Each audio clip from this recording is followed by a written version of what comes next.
The topics and opinions expressed on the following show are solely those of the hosts and their guests and not those of W4WN Radio, its employees, or affiliates. We make no recommendations or endorsements for radio show programs, services, or products mentioned on air or on our web. No liability, explicit or implied, shall be extended to W4WN Radio, its employees, or affiliates. Any questions or comments should be directed to those show hosts. Thank you for choosing W4WN Radio.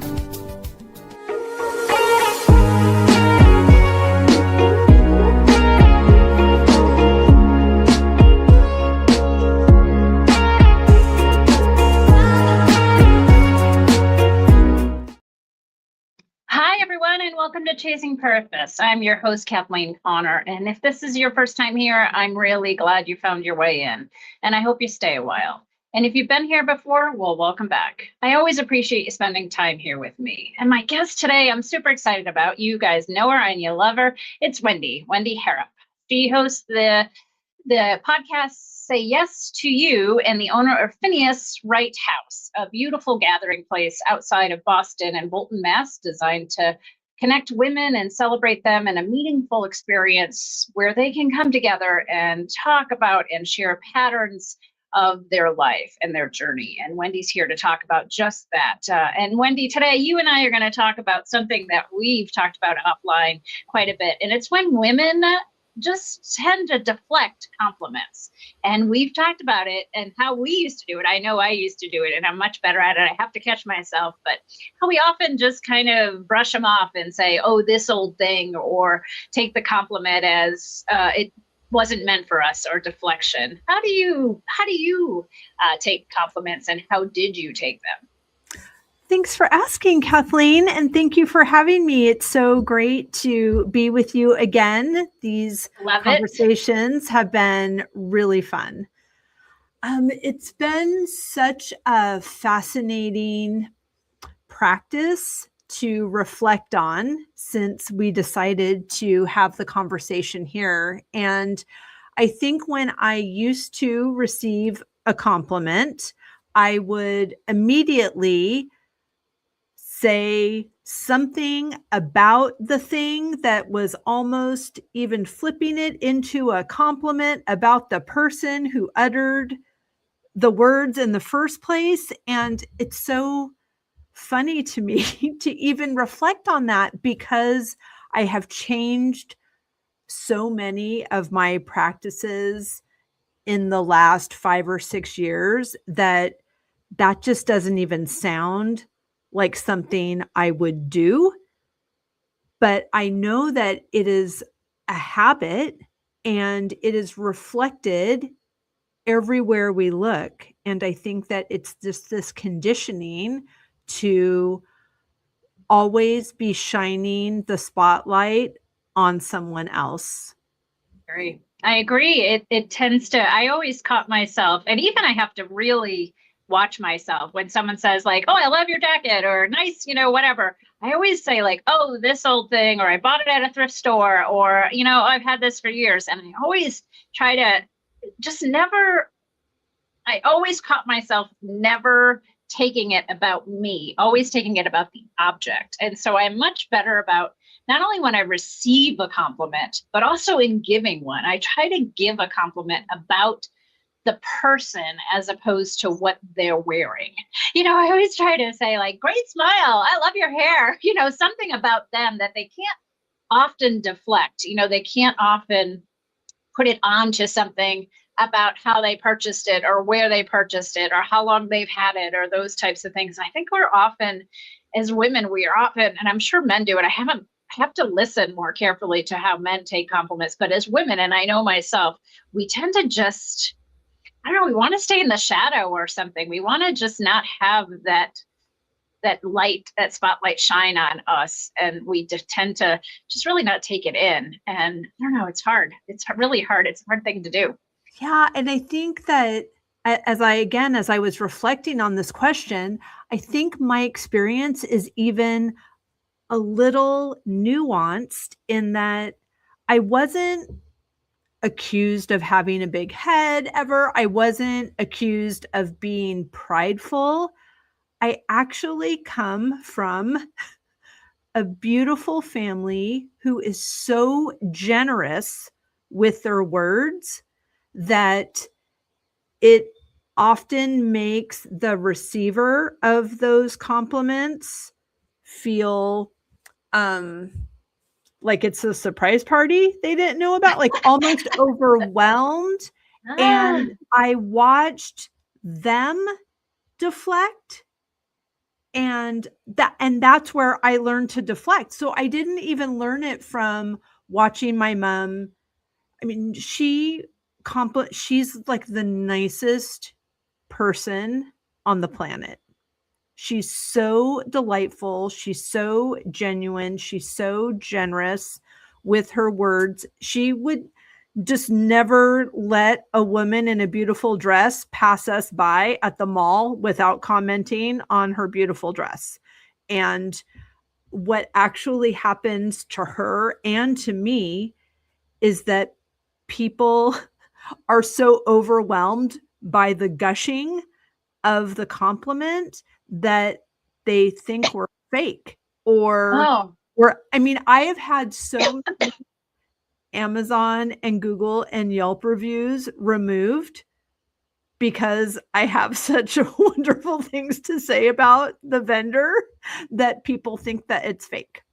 So your mom, that's great that you were so blessed by your mom and such a great spirit in order to give that spotlight or that shine to somebody else. Not a lot of us were. I was not. I did not experience that with my parents. They were generous with their time and with their space, but not so verbal. Not verbal in their nurturing. In their outward voices. I would say it was more about being with them. Of course, they interacted. I was a curious kid, and my father was always patient enough to answer my questions, a million of them a day. That's such a great gift. So when your mom, give me an example. So when your mom saw somebody, would she get in, I hate to say, not only verbally, but would she just compliment him to the point of almost taking up too much time, the person maybe has thought? No, I think it was more the frequency. Like she would just, I don't know.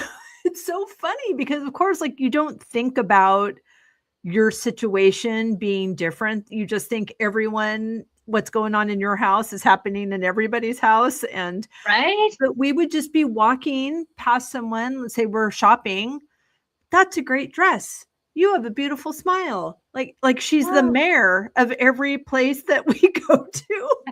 Right. And would she do it to you too? Would she be? That's great. Yeah. So you left the house. Every single day I heard multiple times. I mean, every morning I heard how cute my outfit was, how great my hair looked, every day, like what a good friend you are, all of these things. And it's so, again, like, sorry, listener, that I'm having all these epiphanies as I speak, but it made it actually very interesting when I got married that this person wasn't telling me every day how amazing I was and how cute I looked. And so then I kind of went on this weird journey of like, where do I get this validation? Because it's always been outside of me, but it was always in generous supply. Right. Oh, that's amazing. And how are you with your daughter? Because I know obviously we take family patterns or past patterns and hopefully the best of them. And this could be considered some of the best, some of the golden moments. And I'm jealous of you that you have so many. But how does that project outside of you now that you're a mom? How do you participate in that? The same, I think. I mean, and I don't do it just because like I think that's what you're supposed to do. I think what she taught me, actually, I'm going to send this to her. She's going to love this. This is like a giant love note, the unofficial gathering of my mother's fan club. She taught me to be observant and appreciative and to look for something good. Nice. So when I see my daughter, I don't just say, oh, your hair looks cute while I'm looking somewhere else. I appreciate and acknowledge her efforts, and of course, not just her appearance, but how she's brilliant, how she has a reason for every single thing that she does. And her brain works completely differently than mine. And so I'm always fascinated to know what that reason is. And I celebrate that, wow, that's an amazing reason for you not to do the thing that I've asked you to do 47 times in the last 3 days. Wow, that's amazing. So I think I might actually live on another planet. No, we've talked about this. You're just a unicorn, and we love that about you. And we all need those in our lives. And you inspire me in so many ways, not only as a woman, but also as a mom, because again, you and I have similar paths. We were older moms when we had our children, and they came into our lives. And so I feel that, if I was a mom at 22, so I was a mom at 43, just like you were, right? So I was a mom at 46 when Amelia was born, but 48 when we came home from China. Oh, which those 5 years make a huge difference. And how old is she now? She's 12. The same age as my son. She's 12. So my son's 13. I was 40, just shy of my 44th. So I was 43 when I had him. And I was such a better mom. I feel as though, I don't know, but I'm such a better mom as an older mom than I would have been at 22. I thought I was, we were both raised in traditional religions. And so I think I always felt, let me just talk about my feelings, that progression of a relationship was, be with a partner, marry a partner, buy a house, then have children. Right. And that was kind of the pressure or the image pressure that I received traditionally and from my mom and felt from his mom as well. And I wasn't ready. I wouldn't have made I've certainly, physically could have had a child and I had a miscarriage early on when I was in my 20s as well. And, but I just wasn't ready, and I wasn't prepared. I mean, I could have done it. We all do what we need to when whatever life throws at us, but sure. I think we could have, I think I would have been just that child raising a child, and not because of the age, but because of my maturity level, because of that whole, I think I would have just brought a lot of angst and anxiety and horrible patterns with me. Sure. So. I mean, we only know what we know. And right, yeah. I wanted to be a mom all those years ago. It just wasn't happening. And right. I lived the life I had till I got the one I wanted.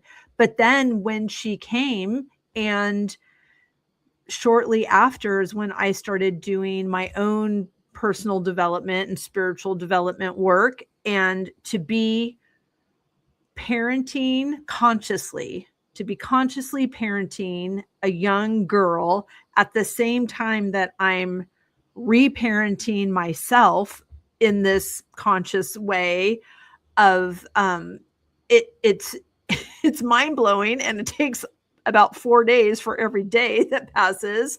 And I'm really grateful to be the age of a grandmother raising a young daughter, because I actually know stuff now. Right.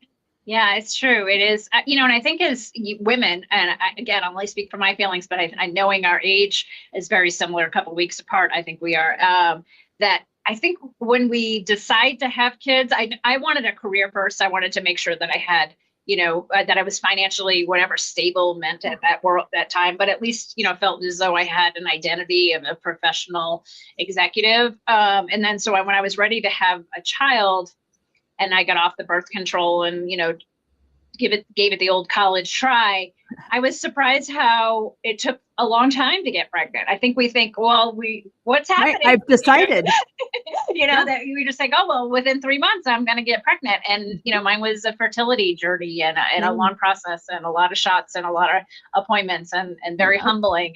And I look at my life now and think, vanity goes out the window whenever you have a child, no matter how old or whatever, because it's just an arduous process, and it's traumatic what your body does and amazing what it does. But I think when you go through fertility, you have so many people looking at your body and looking at your labs and your life, and you're really analyzing everything that, you just don't you don't care anymore. I just, when doctors come in and, give the exam, you're like, well, just, like everybody else has seen my body. I don't have any things to hide at this point. But again, with the compliments, I think that we tend to stay in the shadow of our spouses or our partners or our careers, our labels or our children, right? I think we tend to, I was at a party not too long ago, and I was witnessing some women come into the party with their husbands, and they stayed kind of submissive or to their side, and I was just wondering, I just wanted to like reach out to them. I did talk to them individually and try to figure out, when I was talking to one of them and asking them questions, I found it interesting, and we've talked about this before, you and I, that every answer that she gave me, it was about her son or her husband. So what do you like to do? Oh, Todd loves to go camping, or my son Billy loves to do this. And I thought, I never heard anything individually about her. And I was probing. I didn't do it in a way that she knew that I was doing, but I was so curious about, so what, how do you spend your time? What are your passions? And everything was about someone else in her life. And it was just, I just thought, her identity has just meshed with the roles that she plays. And I think it just happens. As I said, I grew up in this loving, generous, word-rich environment, and then for 25 years lived in a word vacuum of. And so I just adjusted. So then when someone gave me a compliment, I attributed it to my husband, or isn't it great? He's so great that I was trying to exercise my compliment muscle. Yeah. Because I wasn't receiving it. I was always flipping it into a compliment towards somebody else without recognizing that I've just, it's like when you don't practice a language, you kind of forget it. And so when someone would compliment me, I just forgot how to say thank you. And so as a part of my midlife reinvention, or whatever we're calling this thing that I'm doing, and really what has been the guiding light in all of my work, it's why the podcast is called Say Yes to Yourself, is because I'm wanting to normalize what we want. And we can't even say yes to ourselves if we don't know what we want. And when someone asks a question, if we're deflecting it away from us towards somebody else for whatever reason, habit, subconsciously, or because it doesn't feel safe, or the environment doesn't feel safe, like those are the conversations I want to have. Like if I was at that party with you, those poor women, I would be like, ooh, I just opened a bottle of champagne. Can you come over here for a minute? Because I have some questions. How I started to listen to her. I think that as a service, you also are very in tune to what the room is. And I think, again, I don't drink, you don't drink, so you think of things. Well, you also think of things like you're in a different social atmosphere when you're at a party and people are drinking. And I noticed when they came in, the first, probably maybe the whole evening, but the first couple of introductions I heard them go through, he introduced her as his wife, and I never heard her name. And that's what made me curious, was to go up to her. It was like this, oh, hi, I'm Todd, and this is my wife, and this is my wife, and and my son, and I thought, again, it was like a role. I just kept hearing the wife, my wife, and I thought, oh, that's so interesting. Oh, I want to go to that party. Oh my gosh, that's so yummy. I think it's fascinating. I also think it's situational. I think that the ability to receive a compliment, to receive an affirmation, just a reflection of what somebody else sees in what you're doing, what you're wearing, who you're being, what you're saying, all of these things. When we don't feel safe, we don't want to feel seen. Yeah, right. Right? And so there's this level of safety that that I've curated for myself in my career. Prior to what I'm doing now, I was a wedding planner. So for 30 years, I'm the girl with the clipboard. Like you come to me with I'm not the bride, but I am the boss of this place. Right. Right. So I had some safety in my role, in my, quote unquote, authority of the girl with the clipboard, that I could be free to speak compliments and to receive the beautiful accolades that the guests would say, "This was such a beautiful wedding. You did such a good job. Oh my gosh, thank you. I'm so glad you enjoyed yourself." It was more of a circle of love than a deflection. And, now I've curated this beautiful life for myself. I am divorced. I have the Phineas Wright house, which you mentioned. It's this beautiful bed and breakfast where I host solo retreats or beautiful dreamy events on my property, or leading trips to France. It's all of these places that I'm creating a container for these women to feel safe, to feel seen. And then they get the tsunami of love of all of my compliments, because they feel like they can hold it and receive them. And I think it has so much to do with our environment, whether that's the internal environment that we're holding for ourselves that's giving us that safety, as well as our physical environment that allows us to say, yeah, I am proud of myself. I'm killing it. Yes, I am obsessed with my life too. Yes, I receive all of that.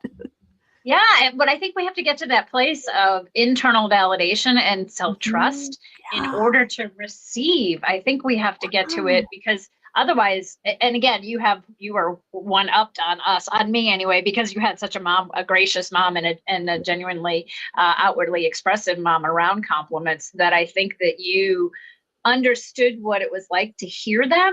Yeah. And she probably, because she was so giving with them and so abundant with them, that they came from a place of safety, one, and she probably wouldn't let you allow them to bounce off of you.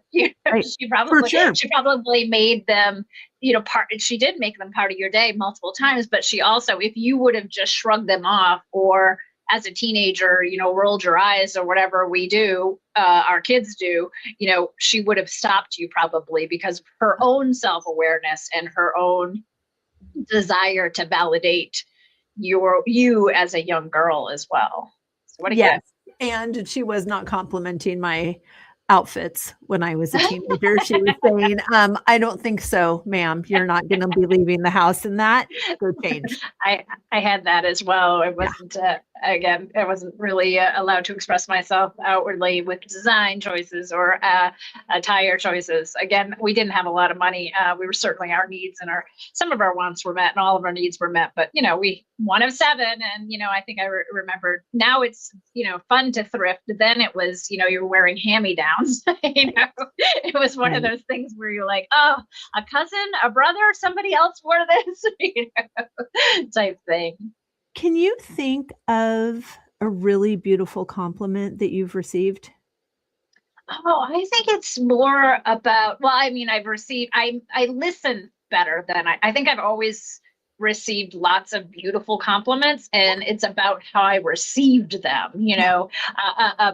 I like the ones in particular about like my energy or my power, like when someone really compliments, like, wow, look at you, like you're a dynamo, or something along those lines, someone that says something to me about, how I carry myself as opposed to what I'm wearing. I mean, I'll take in the compliments of what I'm wearing better than I used to, but I really, really resonate and love the ones that when I feel like I'm being seen on not just by my looks, by how I am, by me. Right.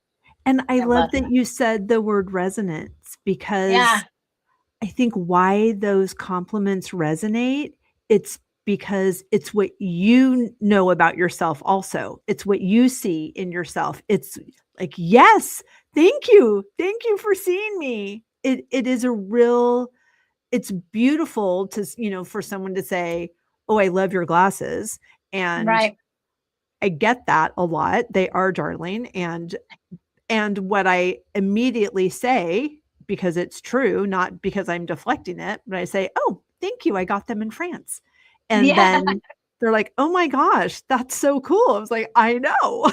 Because it is like, it feels so great to do that. But to your point as well, when we're complimented on the characteristics that we are doing the work to hone, and sometimes it's their internal attributes, sometimes they are physical accomplishments that we're doing, that it just feels beautiful to be recognized.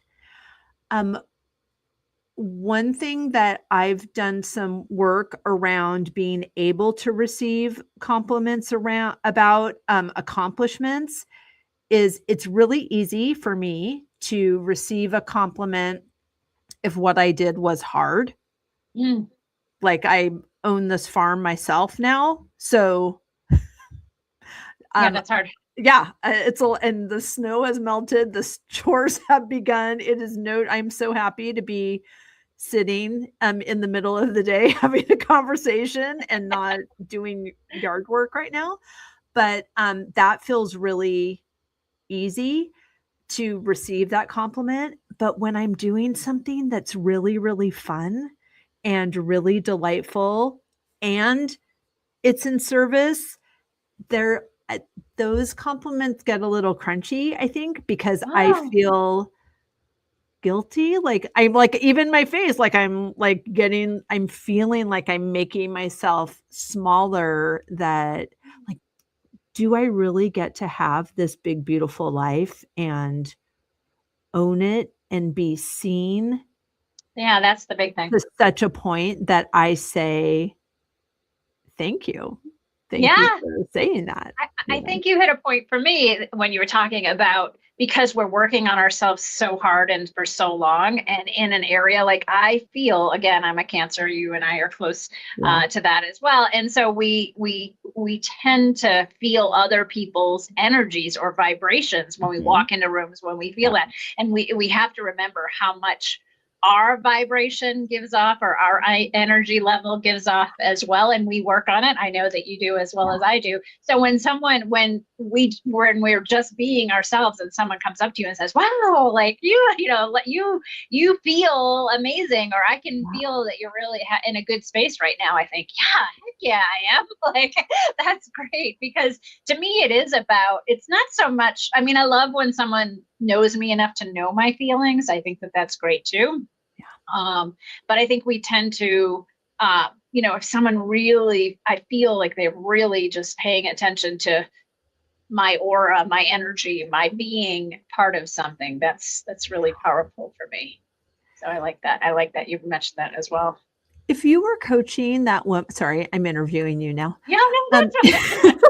Oh my God, this is not my podcast. If you were coaching that woman at the party, and you not just assessing what you felt was going on and trying to ask her some questions, but what do you think is going on there? Because I don't think she woke up today and said, oh my gosh, I can't, no one look at me, and everything I have is because of the men in my life. I mean, obviously she didn't say that, but what conditioning, what What soundtrack The first is thing, going that's a great on? question. Yeah, because I thought about that. We hate to judge people, but as humans, we tend to judge people. And I hate to say that I was judgy, but I thought, oh, it seemed like a codependency thing. It seemed like there was just this attachment or addiction or something there that I thought that she and they they were like one person. And you and I have a million friendlies, right? We talk about all the friends that we've had over the years and we keep in touch with.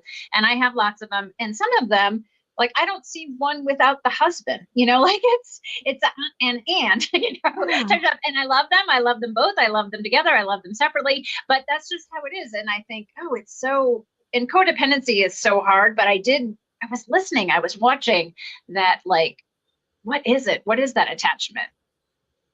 What is that piece there that is missing, or that is there that I don't have? And that's the word I landed on. Like, is it a codependency? Is it a? Yes, it's so interesting because obviously we don't know anything about the story. Like, whatever. She could say, listen, I don't even want to be at this party. I'm only here for you. So just introduce, like, I'll be your show pony. And then you have to come to that quilting thing with me later. And I won't say your name. I mean, whatever their deal is. But I just think that it's really interesting, this idea of safety and presence and awareness and how that interplays with our ability to receive. Because what that compliment is, I think I may have said this in our last conversation, I started shifting because I wanted to be mindful of accepting beautiful words from people, that I stopped saying thank you and started saying, oh, I received that. And just kind of putting my hand on my chest and slowing the moment down to almost integrate what this person was saying. And of course, this habit started during the pandemic, where there weren't people in front of me giving me all the beautiful words. So I think I really was wanting to integrate, wanting to hold on to that feeling by putting some presence around it. But I think it comes back to our ability to receive, period. Like, what's my what's my relationship with support? Right. I mean, it's a great practice for you to even just stop, instead of saying the stamped thank you, to say, oh, I really felt that felt good. Thank you for that. Like that, to take it into the heart. That's a good thing to add to any of our daily interactions when we receive compliments. And back to the codependency, I was thinking that night afterwards when I got home about everybody I met and at the party, and this couple as well, that I think we think of codependency, or people think of codependency, as a substance, right? As something, as opposed to someone. I think we forget that we can be addicted to our relationship, or addicted to our spouses or our partners or the people we hang with. We can be addicted to them, as opposed to that it has to be booze or prescription drugs or whatever recreational habits we have as well. That codependency relationships are still an addiction and still a dependency. Sure. And based in control. Right. I don't know if you're familiar with Terry Cole's work. She wrote an excellent book called The Boundary Boss. And she coined this phrase, high functioning codependence or codependency. And so I was a high functioning codependent, where I could not tolerate the discomfort of another person's action or inaction. So I would try to navigate all the conditions to make sure that everything was great for my ex-husband, who was introverted and a little bit moody, and I never knew what to expect. So I tried to do everything I knew to make that great. And I told myself, well, I have information and I'm going to use it in service to him so that he has a better experience. But what was actually happening was I have a better experience when he's having a better experience. And so, although I was telling myself I was being kind and gracious and a good wife and a good Christian and all the things to navigate his comfort level all the time, I was doing it because it made things go better for me. Yeah, right.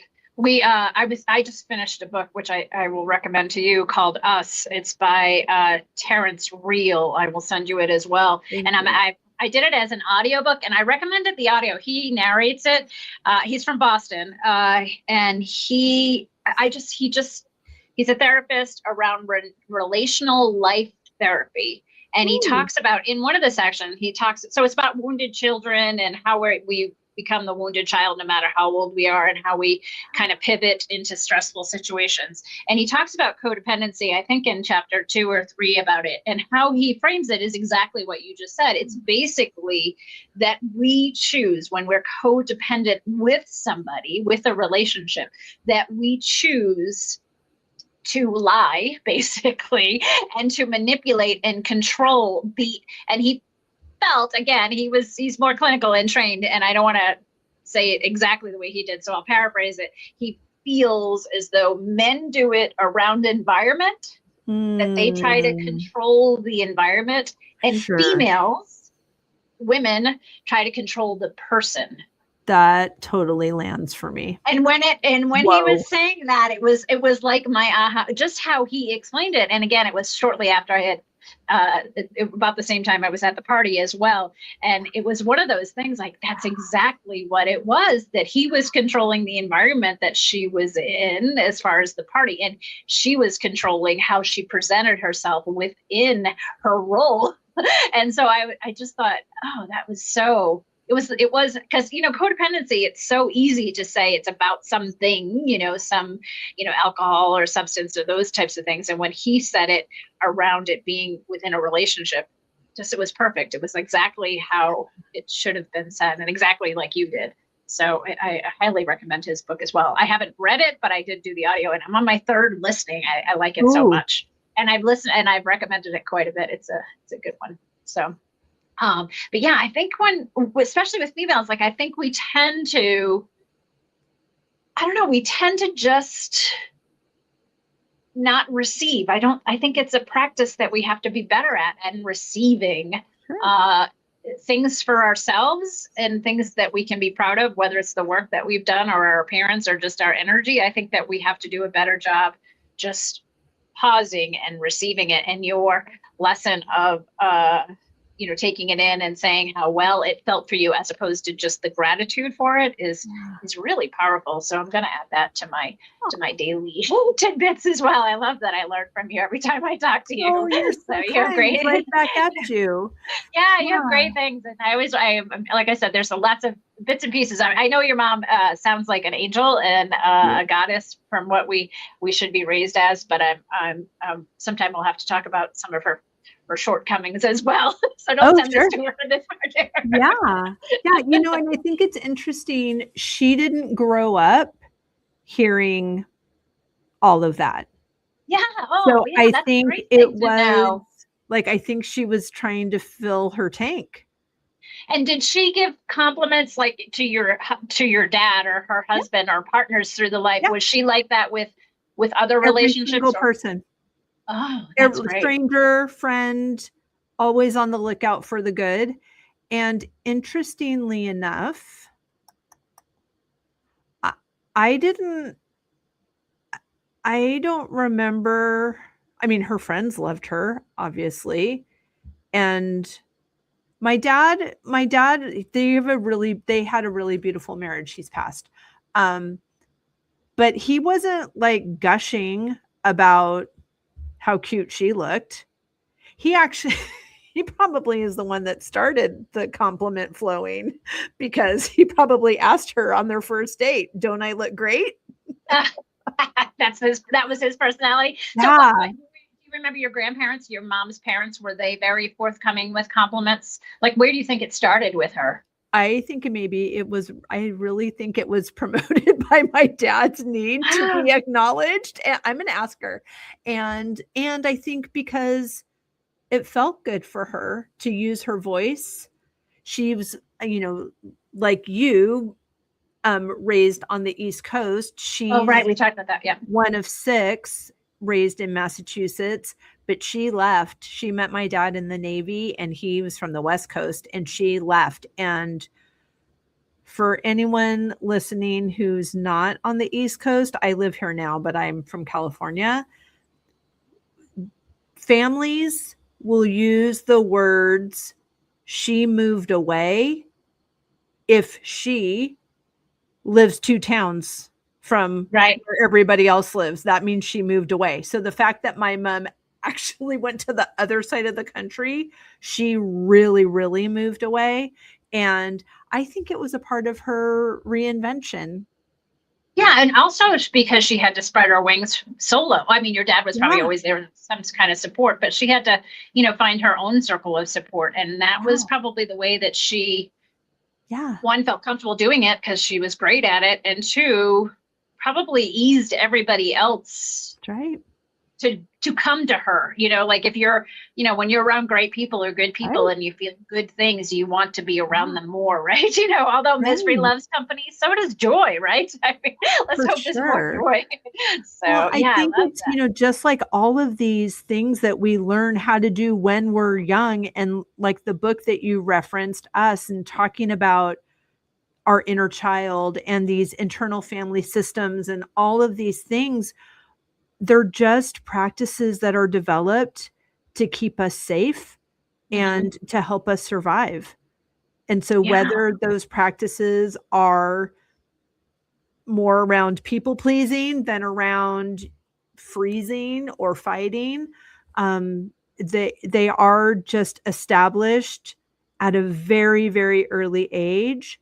But the beauty is that we have the opportunity to rewire our thinking, rewire our practices and our habits, create new neural pathways, but it takes intention and new practices and being around people that are practicing that way. So even as you so kindly mentioned, taking on my habit of stopping and feeling the compliment and saying, yes, I received that. Thank you so much.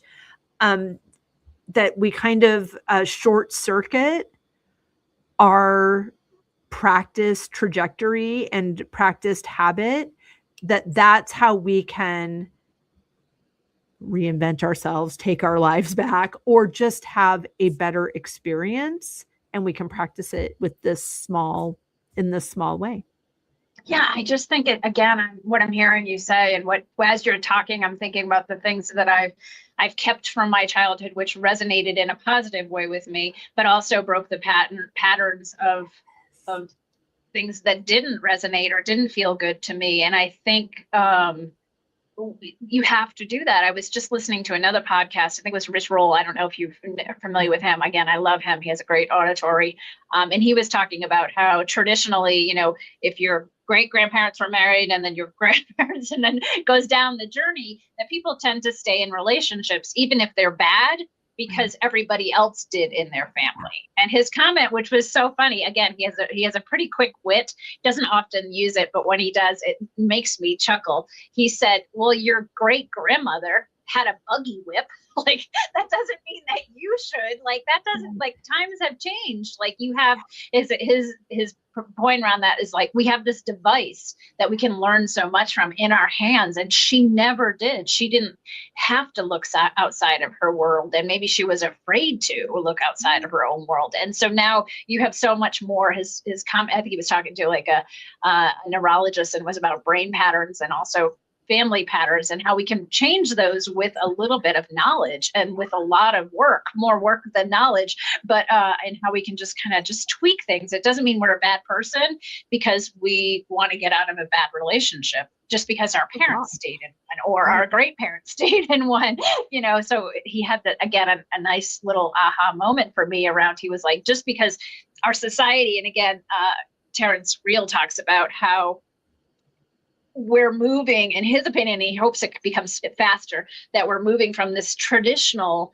hierarchical role of, spouses, husbands, wives, those types of things, to now just more of an emotion role, a role around emotions, and that we should set into that place around how things feel. We should stay with things that feel good, as opposed to just because we have a role within them.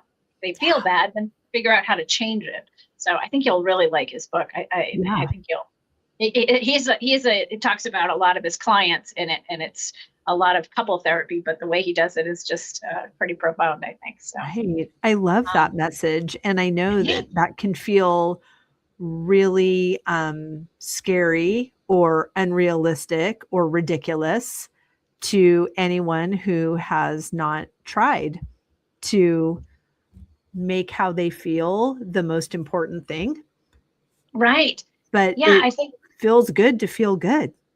It does. But I also think there's that pressure of societal optics, imagery, traditionalism, like if, especially if there hasn't been a separation or a divorce in your family, or in units of your family, outsiders, cousins, of all those types of things, the first one to leap through that, it tends to be the hardest one, or the loudest one, or the one that causes the most conflict with people. I think it's just one of those things. I remember that when, someone in my family, a cousin or something, was, the first to get married or get divorced. And it was like, it wasn't, my family didn't gossip a lot, but it was just talked about too much, in my opinion.